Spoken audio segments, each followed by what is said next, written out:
When wildfires consumed more than 28,000 acres in Orange County in 2007, firefighters across the region were pushed to the brink. They fought tirelessly for days on end, often with little or no rest. When they did come in from the flames, it was at base camp in Irvine Regional Park. It was there they discovered the Community Emergency Response Team, or CERT, backing them up. Basically, it's stop and drop. They're very tired. I've been delivering lunches to every crew that's here for the last 3 days, and they're tired, smoke, sweaty, everything. Garden Grove had more CERT members on scene than any other community in the region, many of them working 12-hour shifts. We had 16 people out there at 5 o'clock in the morning. People brought their own vans, which was transporting people. We served them coffee, we served them food, and we got them cots and pillows and stuff just to make their life easier. I personally never expected to be called on a fire scene. Joe Chandler spent 33 years as a firefighter in Garden Grove. Now he's a CERT member who knows the value of well-trained volunteers. What we did out there, it may seem minor, was really important. I mean, we took over a lot of people out there. Everything we did was kind of critical. That would tell us an area that's going to be where the disaster is, where they want us to operate.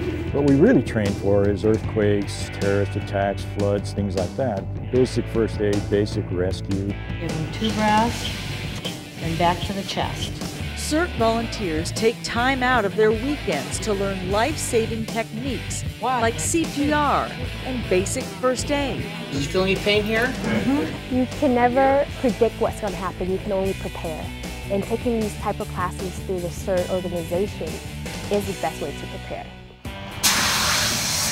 They learn how to safely use fire extinguishers and how to rescue people who may be trapped under heavy objects with a method called cribbing. Could we put a wedge maybe under this side? Each CERT volunteer puts in 40 hours of his or her own time to learn techniques that could save neighbors, friends, or family members in a real disaster. What they do is they get quite a bit of hands-on training, get to use their safety equipment, get to work in groups in the incident command system, and learn how they can augment fire and police in a disaster. CERT was established by the Department of Homeland Security after the 9/11 attacks. In 2004, Garden Grove citizen Jack Caulfield made it his mission to form a local team. Caulfield, seen here during a 2004 training session, died in 2007, but not before building a CERT team the city could be proud of. And we're going to dedicate this shack to him. The Jack Shack, as they call it, is stocked with everything needed in an emergency. Radios, flashlights, cots, blankets, fire extinguishers, and more. We have tarps so we can set up areas, staging areas to put people, bring medical people to. If there's an earthquake, you want to get them out of the building as soon as possible.